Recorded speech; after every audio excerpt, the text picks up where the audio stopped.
नमस्ते बच्चों। मैं प्राध्यापिका अनीता जठार मेरे इस चैनल पर आपका स्वागत करती हूँ। आज हम व्याकरण देखेंगे जिसमें उपसर्ग, प्रत्यय और अनेक शब्दों के लिए एक शब्द देखेंगे जिसे शब्द समूह भी कहते हैं, वो हम देखेंगे। चलिए शुरू करते हैं। उपसर्ग और प्रत्यय। उपसर्ग उपसर्ग मतलब शब्द से पहले आया शब्द, जो मूल शब्द होता है उस शब्द से पहले जो जुड़ जाता है उसे क्या कहते हैं? उपसर्ग कहते हैं। उदाहरण के लिए देखिए, क्रमण जो ये शब्द है, इसमें अगर अति उपसर्ग जोड़ देते हैं तो इसे अतिक्रमण ये शब्द क्या होता है? बनता है। इसी प्रकार से हम और अलग अलग शब्दों के बारे में जानकारी देखेंगे। हम आपके जो टेक्स्ट बुक है उसमें पेज नंबर 63 जो दिए हैं उसके उदाहरण हम यहाँ देखने वाले हैं। देखिए, अति, अति प्लस वृष्टि इज इक्वल टू अति वृष्टि। देखिए, अति ये क्या है? उपसर्ग हमने लगाया है वृष्टि के सामने तो अतिवृष्टि हो गया। शय के सामने अति उपसर्ग लगाते हैं तो क्या हो गया? अतिशय हो गया। इसके बाद देखिए, नी ये उपसर्ग है, रोध के सामने नी जोड़ दिया तो निरोध हो गया। पात के सामने नी उपसर्ग जोड़ दिया तो निपात हो गया।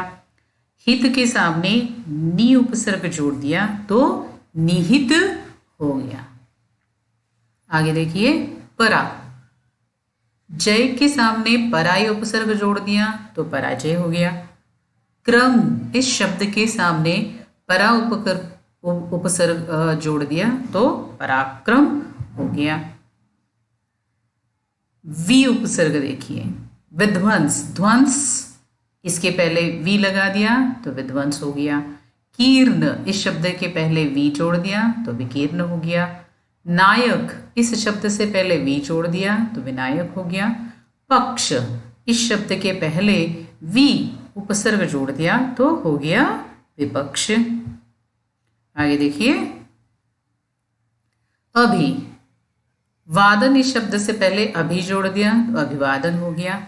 शाप, शब्द से पहले अभि जोड़ दिया तो अभिशाप हो गया। मुख, शब्द के सामने अभि उपसर्ग जोड़ दिया तो अभिमुख हो गया। अब देखिए, प्र उपसर्ग, बल के सामने प्र ये उपसर्ग जोड़ दिया तो प्रबल हो गया। प्रयोग के सामने प्र जोड़ दिया तो प्रयोग हो गया। स्थान के पहले प्र उपसर्ग जोड़ दिया तो प्रस्थान शब्द हो गया। और देखिए, अब ज्ञान के आगे हमने अ उपसर्ग जोड़ दिया तो अज्ञान हो गया। विश्वास शब्द के सामने हमने अ जोड़ दिया तो अविश्वास हो गया। धर्म के सामने हमने अ उपसर्ग जोड़ दिया तो अधर्म हो गया। अब देखिए, आगे वाला है अध, मरा के सामने हमने अध जोड़ दिया तो अधमरा हो गया। जला के सामने अध जोड़ दिया तो अधजला हो गया। कपारी के सामने हमने अध जोड़ दिया तो अधकपारी बन गया। आगे है देखिए, भर, पेट के सामने हमने भर लगा दिया तो हो गया भरपेट।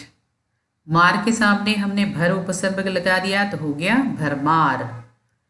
पाई के सामने हमने भर उपसर्ग जोड़ दिया तो हो गया भरपाई, ये नया शब्द। नंबर 10 है कु। देखिए, पुत्र, पुत्र के सामने हमने कु जोड़ दिया उपसर्ग तो हो जाता है कुपुत्र। माता के सामने हमने कु उपसर्ग लगा दिया तो हो जाता है कुमाता। रूप के सामने हमने कु जोड़ दिया तो हो जाता है कुरूप। या और एक उदाहरण यह है, शासन के सामने हमने कु जोड़ दिया तो हो जाता है कुशासन। इस प्रकार से हमने उपसर्ग देखे। अब देखते हैं प्रत्यय। प्रत्यय जो है ये किसी शब्द के बाद लगते हैं। पहला जो शब्द होता है उस शब्द के बाद ये लगते हैं, इसलिए इन्हें क्या कहा जाता है? प्रत्यय। इंग्लिश में सफिक्स इसे कहा जाता है और उपसर्ग को प्रीफिक्स कहा जाता है। प्री मतलब पहले, ओके। और तो ये जो है ये प्रत्यय जो है बाद में लगती है। उदाहरण के लिए आप देख सकते हैं, देखो, अगर हमें जोड़ना है सपोज, तो हमने उदाहरण लिया प्यास, ये शब्द है। इस प्यास में आ की मात्रा हमने जोड़ दी तो क्या हो जाता है? देखिए, प्यासा, है ना। प्यास शब्द में आ प्रत्यय जोड़ देने से क्या होता है, प्यासा शब्द बन जाता है। उसी प्रकार से आगे बहुत सारे प्रत्यय के उदाहरण दिए हैं, ये हम देखते हैं। देखिए आ के और भी उदाहरण दिए हैं। भूख भूखा, छात्र छात्रा, भूल भूला। अब ये जो आ है ये सिंबल है मात्रा का, आ मतलब और एक मात्रा हम लगाते हैं, तो ये आ खा, भूखा ख और आ हो गया, छात्रा र और आ हो गया। तो ये सारे प्रत्यय जब भी आते हैं तो ये आपकी मात्राएं होती हैं, जिन मात्राओं को हम जब लिखते हैं तो एज अ सिंबल लिखा जाता है। इसी प्रकार नीचे देखिए नंबर 2 इया, छल छलिया। देखिए इया पहली वाली ई की मात्रा है यहाँ पर, तो ये इया हो गया। खाट खटिया, बड़ बढ़िया। ओके, ये देखिए ई मतलब ये दूसरी वाली ई की मात्रा होती है। देखिए गलत तो गलती ई आ गया, ई धन धनी ई। ओके, बोल बोली, है ना। हर बार हम जो प्रत्यय लगा रहे हैं शब्द के बाद हम उसे लगाते जा रहे हैं। इसके बाद चौथा देखिए ईया। अब देखिए पहले ऊपर था एक ईया, वो ईया था छोटी मात्रा वाला, अब ये ईया जो है ये है बड़ी वाली मात्रा। तो ये देखिए मानव मानवीय, राष्ट्र राष्ट्रीय, सजात सजातीय। आगे देखिए ईला प्रत्यय, जहर जहरीला, चमक चमकीला। ईला देखिए बड़ी वाली मात्रा, ई बड़ी वाली मात्रा, तो र के बाद बड़ी वाली मात्रा लग रही है, ई के बाद बड़ी वाली मात्रा है, र के बाद पत्थर पथरीला, र के बाद कौन सी मात्रा है, बड़ी वाली मात्रा है। ओके, तो जहर जहरीला, चमक चमकीला, पत्थर पथरीला। अब देखिए ये ऊ मतलब बड़ा वाली ऊ की मात्रा होती है, जो आगे आपको स्क्रीन पर नजर आ रही है। देखो चाल चालू, डाक डाकू, ढाल ढालू। ओके, इसके बाद देखिए मय, ये प्रत्यय लगाना है हमें, क्या मय। सुख ये शब्द है, इसमें आपने मय जोड़ दिया तो हो गया सुखमय। मंगल में आपने मय जोड़ दिया तो हो गया मंगलमय। संगीत में आपने मय जोड़ दिया तो हो गया संगीतमय। इसके बाद देखिए वान शब्द है, वान। देखिए धन प्रॉपर शब्द है, पहले धन, उस शब्द में प्रत्यय आपने वान जोड़ दिया तो हो गया धनवान। बल शब्द में वान जोड़ देते हैं तो हो गया जाता है बलवान शब्द। नाश शब्द अगर है और उसमें वान अगर जोड़ देते हो तो हो जाता है नाशवान शब्द। उसके बाद देखिए वर, जान, जान प्लस वर जानवर, ताकत प्लस वर ताकतवर, नाम प्लस वर नामवर, है ना। ऐसे बहुत सारे शब्द आप क्या कर सकते हो और भी ढूंढ सकते हो। 10 नंबर देखिए क्या है, दर। क्या है, दर। देखिए दार है, दार, सॉरी यहाँ वर्ड जो है शायद गलती से हो गया, ये है दार शब्द है। माल मालदार, दुकान दुकानदार। तो ये दार वाले शब्द जो जॉइंट होते हैं प्रत्यय जैसे, ये और भी शब्द आप क्या कर सकते हो, इसमें ढूंढकर आप लिख सकते हो। इस प्रकार से ये सारे क्या है, प्रत्यय हो गए। अब देखते हैं अनेक शब्दों के लिए एक शब्द या इसे शब्द समूह भी कहा जाता है। देखिए मन का गर्व, अहंकार इसे कहते हैं। जो मन होता है इसमें जो गर्व आ जाता है उसे क्या कहते हैं, अहंकार। तो ये अनेक शब्द हो गए। मन का गर्व ऐसे हमने कहा, तो इसके लिए एक शब्द यूज होता है अहंकार।